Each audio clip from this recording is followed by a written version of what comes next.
Қызылорда қаласының тұрғыны Оңтүстік Корея елінен көлікті тапсырыспен алдыртып, қызық жағдайға тап болды.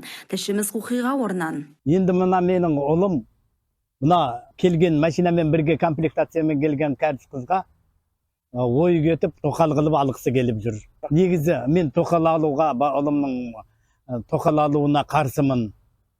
Бірақ тоқал болғанның өзінде де өзіміздің ұлттан, қазағымыздан алғанға не жетсін. Анықталғандай, Оңтүстік Кореядан көлік жеткізуші Han Motors компаниясы толық комплектациялы көліктерге қосымша ретінде Корея қызы сыйлыққа акциясын өткізген.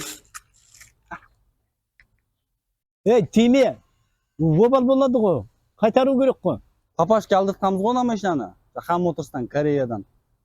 Соғы алқалы ұрып тұрған, қалай болғанда кәріс қыз екен да. Кәрістен көрмегенбіз ғой. Енді мен қарап отырмын, Han Motors'тың сайтынан автобусқа 10 қыз береді екен. Осындай біреу келді ғой, автобусқа 10 қыз береді екен. Автобус алдыртсам ба деп тұрмын енді, Құдай қаласа. Көлікбек Санатов, Моторгүл Элантраева, ПТК арнасы.